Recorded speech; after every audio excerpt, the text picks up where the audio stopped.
NDA కూటమి ప్రభుత్వంలో ప్రవేశపెట్టిన ఎన్టీఆర్ భరోసా పెన్షన్ల పంపిణీ కార్యక్రమం ఈ రోజు 1వ తేదీ మాచర్ల నియోజకవర్గంలో ఉదయం 6 గంటల నుండే ప్రారంభించారు. పెన్షన్ల పంపిణీ కార్యక్రమంలో మాచర్ల శాసనసభ్యులు జూలకంటి బ్రహ్మానందరెడ్డి స్వయంగా పాల్గొని అవ్వాతాతలకు 4,000 రూపాయల పెన్షన్ అందజేశారు.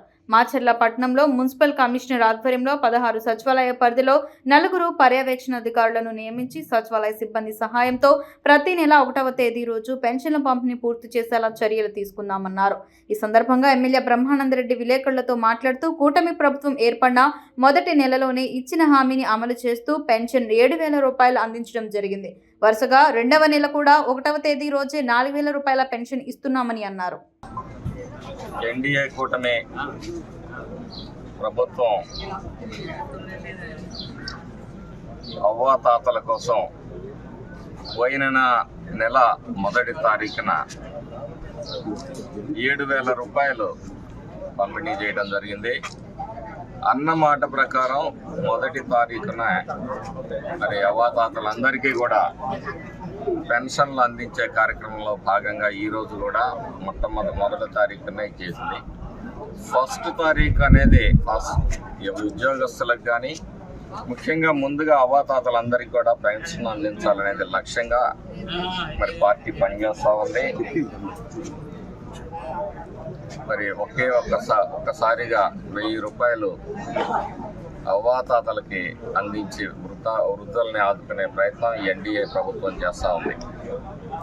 గతంలో అనేక సార్లు చెప్పిన విషయమే అయినప్పటికీ ప్రజలు ముఖ్యంగా గమనించాల్సింది ఏంటంటే 200 నుంచి 1,000 రూపాయలు, 1,000 రూపాయల నుంచి 2,000 రూపాయలు ఒకేసారిగా మళ్ళీ 4,000 రూపాయలు 3,000 నుంచి అధికారంలోకి వచ్చిన మొదటి సంతకాల్లోనే మరి అవ్వాతాతల మీద దృష్టి పెట్టి వాళ్ళని ఆదుకునే ప్రయత్నం ఎన్డీఏ ప్రభుత్వం చేస్తాం.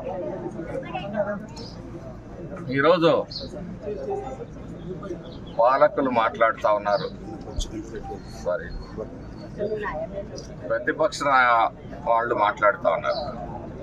ఈ రాష్ట్రంలో మధ్యంతర ఎన్నికలు తీసుకొని వస్తాము అంటే దీని వెనక వాళ్ళ కుట్ర ఏంటనేది కూడా ప్రజలు గమనించాలి. ప్రజలు ఎప్పుడూ కూడా అప్రమత్తంగా ఉండాలి. సమాజంలో విధ్వంసాలు సృష్టించటం అనేక ఆ రోజు మనం విశాఖపట్నం దగ్గర రైలు దహనం ఎలా చేశారో అలాంటి అసాంఘిక కార్యక్రమాలని